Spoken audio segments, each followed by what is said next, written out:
जौनपुर से भारतीय जनता पार्टी के प्रत्याशी उम्मीदवार कृपाशंकर सिंह जी मेरे साथ मौजूद हैं और चेहरे पर मुस्कुराहट लेकर प्रचार हो रहा है। मुस्कुराहट रखनी पड़ रही है या मुस्कुराहट का वाजिब कारण भी है साहब? मुस्कुराहट रखने की जरूरत नहीं, मुस्कुराहट मुस्कुराहट होती है। और मैं भारतीय जनता पार्टी का जौनपुर 73 लोकसभा से प्रत्याशी हूँ। इसकी मुझे खुशी इसलिए मुस्कुराहट है कि जब 1 दिसंबर 1971 को 21 वर्ष की आयु में मुझे मुंबई जाना पड़ा और मेरा एक संकल्प था कि जब तक मेरी नौकरी परमानेंट नहीं होगी मैं नहीं आऊँगा। 6 साल में नहीं आया। 4 साल में बच्चों मेरे जाने के बाद बेटी पैदा हुई। 8 महीने के बाद हमको घर आना था, नहीं जा पाया, मेरा संकल्प था। तो 4 साल के बाद जब वहाँ घर हुआ, परमानेंट हुआ आया, एक संकल्प मेरे मन था कि जो पीड़ा लेके हम लोग जाते हैं मुंबई में, जो दर्द लोगों का है, क्योंकि मुंबई में हर छठवां उत्तर भारतीय वो जौनपुर जनपद का है, क्योंकि जौनपुर जनपद में कोई इंडस्ट्री नहीं, कोई फैक्ट्री, मजबूरी में जाना पड़ता है। आप सोच सकते हैं मुंबई जैसे शहर में, थाना में, महाराष्ट्र में अगर छठवां उत्तर भारतीय जौनपुर जनपद का है, तो उसको लेके मन था कि कभी मौका मिले। महाराष्ट्र में बहुत सारे मौके मिले, विधायक 3 बार बनने का मौका मिला, विधान परिषद में 1 बार मौका मिला, सरकार में मंत्री बनने का मौका मिला, संगठन का, यानी बहुत सारे मौके मिले, लेकिन मन में एक रहता है हमेशा, जैसे वो लोग बाहर जाते हैं लगता है कि माँ बाप की सेवा कब करेंगे। ये तो मैं कितना साधुवाद दूं, कितना मतलब अभिनंदन करूं, कितना मैं प्रणाम करूं आदरणीय देश के प्रधानमंत्री नरेंद्र मोदी जी को और शीर्ष नेतृत्व हमारे, चाहे वो नड्डा साहब हो, चाहे अमित शाह साहब हो। इन लोगों ने मुझे मतलब जौनपुर, जो मेरे मन की बात थी, हमने कोई इसमें अर्जी उर्जी नहीं की जाती है, पार्टी ने तय किया, इच्छा मेरी बनी थी। कभी कभी बात होती थी तो देवेंद्र फडणवीस साहब जो हमारे महाराष्ट्र के अभी उप मुख्यमंत्री हैं, लीडर हैं, बहुत अच्छे लीडर हैं, उन्होंने कहा कि नहीं, इस बार तो आपको लोकसभा लड़ना है, अब पार्टी तय करेगी कहाँ लड़ना। पार्टी ने तय किया मुझे, और जब पार्टी ने मुझे 2 मार्च को इसका अनाउंसमेंट हुआ, तो मुझे जैसे लगा मेरी जिंदगी के सारे अरमान पूरे हो गए। चुनाव लड़ना लड़ना है, चुनाव की तिथि है, नतीजे आएंगे, बट हमको लगा कि मेरा अरमान पूरा हो गया। और जब मैं आदरणीय प्रधानमंत्री जी को मिला था तो उन्होंने यही कहा था कि मतलब आप जाओ जौनपुर का आशीर्वाद लो, और इसके बाद जौनपुर का विकास, जौनपुर जो तुम्हारे मन में हो किया जाएगा। यानी एक प्रधानमंत्री का जो ये था, वो विश्वास जो उन्होंने मेरे पर किया है, वही विश्वास जीतने के लिए मैं यहाँ आया हूँ, जनता के बीच में जा रहा हूँ। जनता से खूब बढ़िया समर्थन मिल रहा है। और लोगों की एक है कि जो मुंबई में रहते हैं, जिनके परिवार रहते हैं, कई लोग मुंबई से आ रहे हैं, तो लगातार लोग अपने गांव में जा रहे हैं, प्रचार कर रहे हैं। तो एक जो अंदर की खुशी है कि मतलब जो 2 तारीख को खुशी थी अनाउंसमेंट के बाद, वो खुशी आज भी बरकरार है। मुझे लगता है कि जनता का आशीर्वाद मुझे मिलेगा। और आदरणीय प्रधानमंत्री जी कहा कि आपकी बार 400 बार, और लोग कहते हैं कि फिर एक बार मोदी सरकार। तो उसमें मुझे लगता है कि वो जो 400 है, 400 में जौनपुर रहेगा। जब आप बहुत साफगोई से बोलते हैं तो कई बार दिक्कत हो जाती है, और दिक्कत ये कि आपके इस जवाब में मेरे लिए 3 सवाल हैं जो मैं जौनपुर को घूमा, जो विपक्षियों को सुना, उसमें भी मिलते हैं। आप बड़े आराम से और बड़े कॉन्फिडेंस से, बड़े विश्वास से, जैसे आपने बताया, आप मुंबई से संबंधों को बताते हैं, लेकिन आपके विपक्षी इसी बात को आधार बनाते हैं कि देखिए वो तो ठीक है, संबंध है, पैदा हुए यहाँ के हैं, लेकिन है तो पूरे बाहरी, यहाँ के दुख दर्द तकलीफ वो कैसे जानेंगे? उस पर मुझे कुछ बात नहीं करना है, लेकिन वो लोग जो जो इस बात को कहते हो, मैंने सुना नहीं किसे, जो विपक्षी जो इस बात कहते हैं। मत कहिए आपने नहीं सुना, विपक्षी में पूरी आपकी नजर रहती है, आपको पता नहीं है वो नहीं, प्रचार। मैंने नहीं सुना, मैंने नहीं सुना, इसलिए बता रहा हूं, जो ये बात करते हैं उसमें मुझे चर्चा भी नहीं करनी है। कभी उनके माँ बाप अगर कहीं चले गए, उनका घर का भाई चला गया कहीं नौकरी करने के लिए, रोजी रोटी का कमा के घर देता है, उसको क्या कहेंगे, ये उनसे मेरा प्रश्न है, उनसे पूछ लीजिएगा। बस इतना है। हाँ, मुंबई वाली बात मैंने कहा, 3 सवाल आपने मुझे दे दिए हैं अपने उस जवाब में। दूसरा, जब आप कहते हैं कि आपने वहां की सियासत की, वहां की राजनीति की, तो लोग ये बोलते हैं कि विचारधारा से तो भारतीय जनता पार्टी के नहीं है, वो नयापन है, फिर वो तो वो भी एक एडॉप्शन हो रहा है। विचारधारा, मैंने तो सबको पता है कि 2 विषय मैंने विचारधारा बदली थी। एक प्रभु रामचंद्र की इसके जन्मभूमि को लेकर के, जब कपिल सिब्बल साहब ने ये अपना कोर्ट में गए और एफिडेविट दिया कि इसको डेट बढ़ा दो, यानी लगातार कांग्रेस पार्टी के द्वारा भारतीय जनता पार्टी के मतलब उनको भारतीय जनता पार्टी के एजेंडा समझते थे, भगवान राम को आस्था के प्रतीक नहीं समझते थे। बहुत दिल दुखी हुआ। 2 बार मैंने बात की, फिर उसके बाद नहीं, ऐसा नहीं होगा, ये हमारी बात रखी गई CWC में।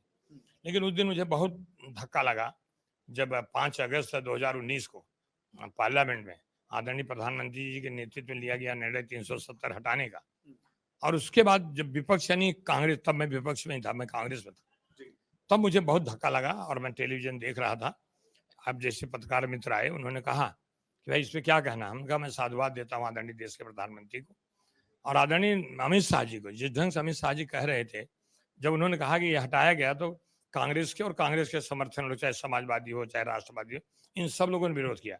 एक ने कहा कि जम्मू कश्मीर में खून की नदियां बहेंगी, और अमित शाह ने उनकी तरफ देख के कहा, इसे कहा कि जान दे दूंगा, कश्मीर नहीं दूंगा।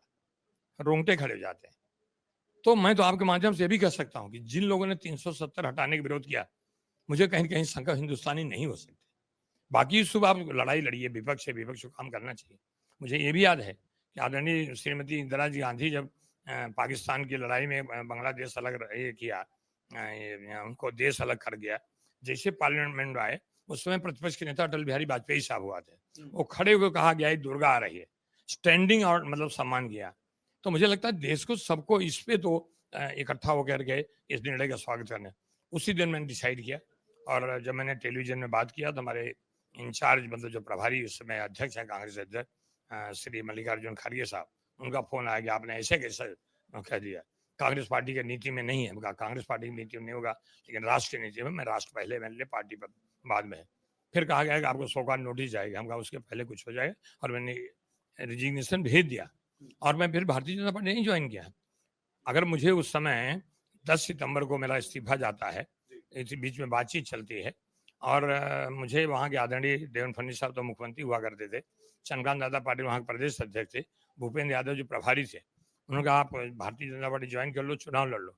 हमने कहा तब लोग मुझे अपॉर्चुनिस्ट कहेंगे, अवसरवादी कहेंगे। मैंने 20 महीना कोई पार्टी नहीं ज्वाइन किया, मैं मेरे इशू को, और फिर भी पत्र लिखता रहा।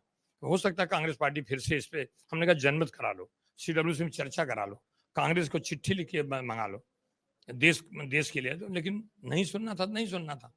इसलिए मैंने विचारधारा जैसे हम एक कॉलेज में पढ़ रहे हैं, उससे अच्छा कॉलेज मुझे मिलेगा, हमको वहाँ डॉक्टरेट करने को मिलेगा, जानकारी मिलेगी, तो हम जाते हैं ना। आप एक चैनल में हैं, आपको लगा दूसरे चैनल से आया आप, और वहाँ मैं अपनी बात अच्छी कर सकता हूँ। तो राजनीति में ये चैनल से संबंध नहीं, पर राजनीति में कम से कम विचारधारा से महत्व काम करना चाहिए। और मैं सैल्यूट करता हूँ आदरणीय देश के प्रधानमंत्री को कि दोनों इशू जो है, मतलब भारतीय जनता पार्टी ने अनेक काम किए हैं, बहुत काम किए हैं, और उसमें अगर सबसे बड़ा काम कोई है तो वो आर्टिकल 370 हटाना। शंकर जी, जो तीसरा सवाल था जो आपके जवाब में आया था, आपने कहा था कि रोजी रोटी के लिए मैं मुंबई गया और हर छठवां व्यक्ति जौनपुर का है। ये एक सच्चाई भी जौनपुर की बताता है कि यहाँ विकास के क्रम में कितना पिछड़ापन है, कितनी दिक्कतें हैं, कितनी समस्याएं कि लोगों को पलायन करना पड़ता है।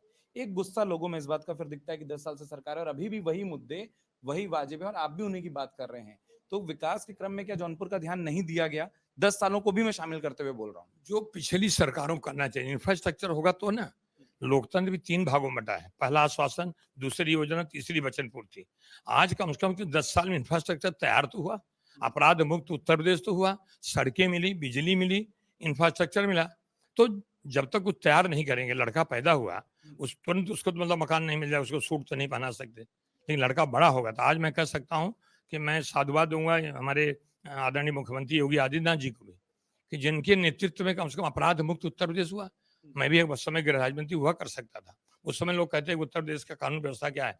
आज देश कहता है कि अगर कानून व्यवस्था देखना है उत्तर प्रदेश जाओ। ये जो परिवर्तन आया, अब फैक्ट्री लगी, फैक्ट्री कहाँ लगाते लोग, इंडस्ट्री कहाँ लगाते 10 साल में। आज मुझे मालूम है कि लगभग 850 एकड़ जमीन पूर्वांचल एक्सप्रेस के बगल में कलान के उधर है, वो उसका काम चल रहा है, इंडस्ट्री वहां डालेंगे। आदरणीय योगी आदित्यनाथ जब मुंबई गए थे, मैं भी था उसमें, मुकेश अंबानी साहब, गौतम अडानी साहब, बात होती थी, तो तब भी मैं जौनपुर की बात किया करता। तो मुझे नहीं पता था कि मैं चुनाव लड़ने आऊँगा। और मेरे आप देखेंगे कि मेरा जौनपुर का आना जाना ऐसे होता था, जैसे मैं मुंबई से नागपुर गया 3 दिन के बाद लौटा, मैं कभी नांदेड़ चला गया 2 दिन बाद लौटा, कभी दिल्ली चला गया।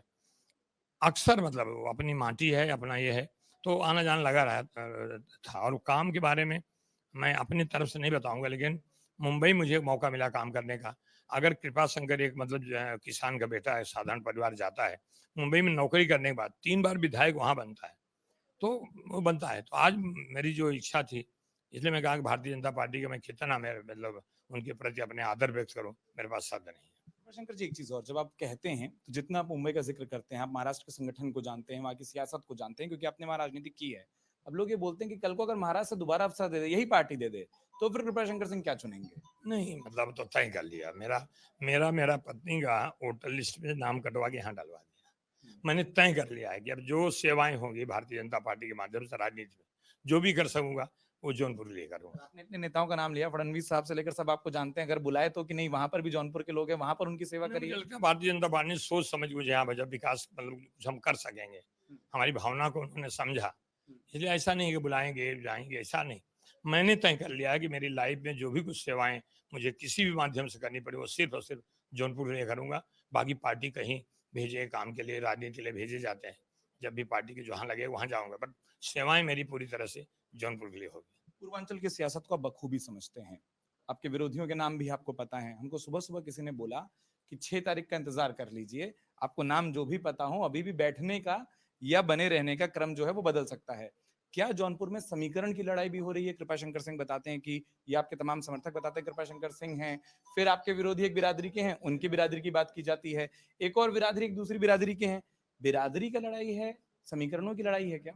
नहीं, मुझे नहीं लगता है, मुझे बिल्कुल नहीं लगता है। अगर बिरादरी की लड़ाई होती किस बात के लिए? महाराणा प्रताप की प्रतिमा यहाँ बननी चाहिए, यहाँ नहीं बनना चाहिए, ये मेरा घर होना चाहिए, यहाँ बगल में कैसे, ये तो है नहीं, ये तो राजनीतिक मुद्दा है ना। राजनीतिक मुद्दा है, भारतीय जनता पार्टी के नेतृत्व में चल रही सरकार, चाहे वह देश में हो चाहे मतलब प्रदेश में हो, उस सरकार के तहत हम योजना लेके जा रहे हैं। तो यहाँ मुझे लगता ही नहीं ये कोई इशू बनाना चाहिए। एक समय बनता था, बट आज मैं कह सकता हूँ, दावे के साथ कह सकता हूँ कि जनता को, जो मैं जौनपुर के संसदीय क्षेत्र की जनता को 5 विधानसभा में घूमता हूँ, ये मुद्दा बिल्कुल है ही नहीं।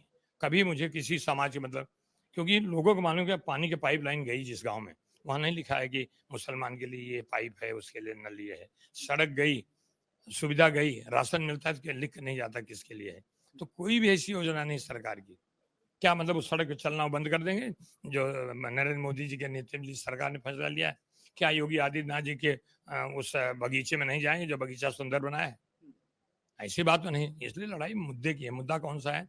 एक तरफ विकास का मुद्दा है, एक उसके विरुद्ध का मुद्दा है। मैं तो कहता हूँ कभी न कभी लोग सोचना चाहिए कि मतलब क्यों, मतलब हम किस लिए सांसद बनते हैं। भाई पिछली बार सांसद बनाया तब ये दोनों इकट्ठे थे, समाजवादी पार्टी और बहुजन समाज पार्टी। आज आप एरिया में जाके पूछिए, कोई पूछेगा भाई सांसद को देखा 5 साल के लिए, क्या जवाब मिलता आप देखिए। कहीं एक पट्टी नहीं दिखाई पड़ी कि कोई काम मतलब उनके नाम होता है ना, काम करते हैं लोग तो पट्टी लगती है, मुझे नहीं दिखाई पड़ा है। तो गठबंधन का जिक्र आपने कर दिया, इसलिए मैं कह रहा हूँ, तो कांग्रेस के तमाम जो नेता हैं जो यहाँ घूम घूम कर गठबंधन के लिए, समाजवादी पार्टी उम्मीदवार के लिए प्रचार करते हैं, वो आप पर एक आरोप लगाते हैं भ्रष्टाचार के। वो बोलते हैं कि देखिए बात भ्रष्टाचार की थी, बात उस विचारधारा की नहीं थी। कृपाशंकर सिंह के पास जब उन पर दबाव पड़ा, भ्रष्टाचार के आरोप में संलिप्त हुए, और वो आजकल एक टर्म यूज करते हैं कि वो वॉशिंग मशीन वाली बात है, इसलिए हर कोई भाजपा में है। ऐसा है, कांग्रेस पार्टी कौन लीडर कहता है उसको मेरे सामने बिठा दो। ये सब मेरे ऊपर जो भी आरोप लगाए थे, जो भी किए गए थे, ये कांग्रेस की सरकार थी, भारतीय जनता पार्टी सरकार नहीं थी। भारतीय जनता पार्टी ज्वाइन के पहले मेरे ऊपर कोई आरोप नहीं थे, और आरोप जो भी लगाए थे वो कोर्ट ने फैसला दिया है। उनसे मेरी एक बार डिबेट करा दो, जो इस बात को, जो भी कांग्रेस से कहता, कांग्रेस में छोड़ चुका, कांग्रेस को मैं एडवाइस भी नहीं कर सकता। लेकिन क्या कांग्रेस को लगता नहीं कृपा शंकर ऐसे चले गए, गुलाम नबी आजाद ऐसे चले गए, आरपीएन सिंह ऐसे चले गए, जितिन प्रसाद ऐसे चले गए, मिलिंद देवरा वहां चला गया, ज्योतिराज सिंधिया ऐसे चले गए? क्या कभी सोचा है? ये तो सब आदरणीय राहुल जी के मित्र थे ना, केंद्र मंत्री थे ना। केंद्र मंत्री छोड़ क्यों जाता है? फिर भी मैं कह रहा हूँ मैं कांग्रेस छोड़ चुका हूँ। एक फिल्मी गाना है कि जिस गली में तेरा घर न हो बालमा, उस गली से हमें अब गुजरना नहीं। मुस्कुराते हुए गाना भी आप गा देते हैं। एक चीज बहुत छोटी सी पूछना चाहता हूँ, जो आपने कहा उसका मतलब क्या मैं ये समझूं कि चूंकि आपने विचारधारा बदली इसलिए कांग्रेस ने आप पर आरोप लगाया, आप ये कहना चाह रहे हैं? तब तो विचारधारा बदलने की बात भी नहीं थी ना। जो आरोप मेरे ऊपर लगाए गए थे, सरकार हमारी कांग्रेस की थी, मैं मुंबई कांग्रेस का अध्यक्ष था उस समय। अब हमारी सरकार ने अगर वहां पे किया तो हमने उस सरकार से कोई समर्थन नहीं मांगा। तो जब वो सब उसी सरकार में रहते हुए हमारे सारे आरोप जो लगाए गए तो कोर्ट ने सिद्ध किया, हमने नहीं किया। तो सारी एजेंसियां सरकार थी ना, देश में कांग्रेस सरकार थी। इसलिए ये सब जो है एक डाइवर्सन ये है। हमारा एक ही मुद्दा, उनसे मेरी हाथ जोड़ प्रार्थना कि भैया ये सब बंद कर दो, आओ विकास पे, जौनपुर कुछ भला हो जाने दो। मेरे मतलब अंतिम पड़ाव पे मतलब मुझे मौका मिला है, इसका मिलजुल के एक बार 5 साल तो काम करो साथ में ना। फिर अभी हमारे ऊपर क्या आरोप लगा सकते हैं? मैं तो यही कह सकता हूँ ना कि मेरे ऊपर विश्वास करो, अगला विश्वास जीत कर रहा हूँ। और मैं आपके माध्यम से कहना चाह रहा हूँ कि अगर मुझे ये मौका मिला, जौनपुर जनता का आशीर्वाद मिला, जौनपुर जनता हमसे कभी निराश तो नहीं होगी, ये मैं कह सकता हूँ, निराश तो नहीं होगी। हम कितना कर पाएंगे, ईश्वर की, बाबा भोलेनाथ जो इच्छा होगी। इसलिए मैं कहता हूँ एक बार तो तय कर लो यार, आओ मिलजुल के जौनपुर को, क्यों हमारे बच्चे, आने वाली पीढ़ी क्यों जाए। मैं कहता हूँ 4 बरस के बाद आने वाली पीढ़ी को, जैसे 21 बरस की उम्र मुझे जाना पड़ा, मुझे लगता है कि जौनपुर के लोगों को रोजी रोटी के लिए किसी शहर में न जाना पड़े। जौनपुर के रास्तों पर खूब चल रहे हैं प्रचार के लिए। दुराहा ज्यादा है कि तिराहा ज्यादा है? लड़ाई कहाँ है, 3 कोनों में, 2 कोनों में? नहीं, चौराहा भी है। चौथा कौन आ गया? अभी साथ नहीं, कल तक इंतजार करिए, चौराहे भी होंगे। सब सुबह से जौनपुर ना ये हमको बहुत कह रहा है कि कल तक इंतजार करिए, कल तक इंतजार करिए। कुछ बातचीत अंदर नहीं, हो गई? बातचीत नहीं, 6 तारीख तक फॉर्म भरने की अंतिम तारीख है। इसलिए मैं कह रहा हूँ कि जब तक वो तारीख अंतिम नहीं हो जाती और जो लड़ने वाले वो नहीं आते हैं, मैं इतना समझ सकता हूँ कि जौनपुर पूरी तरह से तैयार है भारतीय जनता पार्टी के साथ। उस बड़ा कारण है कि आदरणीय, आपको कहाँ ज्यादा मजा आएगा, किसी दुराहे पर, तिराहे पर, चौराहे पर? मुझे लड़ाई कितने कोण की मुझे चाहिए? मजा आ रहा, लोगों के बीच में जा रहा हूँ कल, मतलब कल तीसरी हमारी बूथ अध्यक्ष है। 398 बूथ सागन था, 396 लोग उपस्थित थे और उनके मन में जो खुशहाली थी, हमारे वहाँ के मंडल के अध्यक्ष थे, वो बोला वहाँ कंपटीशन लगा है कि हमारे मंडल में इतने की लीड दिलाएंगे। ऐसा नहीं कि मतलब कोई कंपटीशन में वो कर रहे थे, लेकिन एक उत्साह लोगों में है, क्योंकि एक तो चिढ़ है कि सांसद को लोग देखा नहीं 5 साल, वो एक चिढ़ है। भाई यही नीली टोपी काली टोपी साथ में थी पिछली बार, आज अलग अलग लड़ रहे हैं। और बाकी जो प्रत्याशी हैं, इसलिए मैं कह रहा हूँ ना कि जब तक विड्रावल नहीं हो जाता है तब तक मैं भी भारतीय जनता पार्टी का प्रत्याशी हूँ। जिस दिन विड्रावल हो जाएगा, मुझे चुनाव चिन्ह अलॉट हो जाएंगे, उस दिन मैं भारतीय जनता पार्टी का अधिकृत उम्मीदवार होगा। इसलिए मैं जो 6 तारीख और कोई कारण नहीं है। एक आखिरी सवाल पूछ रहा हूँ, क्योंकि आपने टोपियों का जिक्र किया। कई विरोधी आपके उन बयानों का जिक्र करते हैं जब आप कांग्रेस में थे और भारतीय जनता पार्टी पर पुरजोर हमले किए थे, आरएसएस पर पुरजोर हमले किए थे। जब आप बोलते हैं तो तीखापन ऐसा तो है नहीं कि कम रखते हैं। तो आपने जितना कुछ बोला, क्या वो बयान जब लोग उनको याद दिलाते हैं, वो आज उनके वीडियो चलते हैं, वो सर्कुलेट होते हैं, अफसोस होता है, नहीं होता, या उसका आपके हिस्से का जवाब क्या है? अगर मैं कहूँ तो जब मैं मेरी पत्नी वैष्णो देवी जाते थे, तो वैष्णो देवी जाने के बाद लगता है कि यह कश्मीर हमारा नहीं है, ये कश्मीर किसी के पाकिस्तान की अधिकृत है। अंदर से दर्द होता था। जब मेरी पत्नी के साथ हमारी धर्म पत्नी जो है वो, उनके साथ मैंने तीर्थ यात्राएं बहुत की, तब मैं जाता था जब अयोध्या में दर्शन करने के, प्रभु रामचंद्र की एक टेंट बैठा है, पीड़ा होती थी, रोते थे लोग। विचारधारा मतलब जिस विद्यालय में आप पढ़े हो, उस विद्यालय की जो सिलेबस होगा वही पढ़ोगे ना।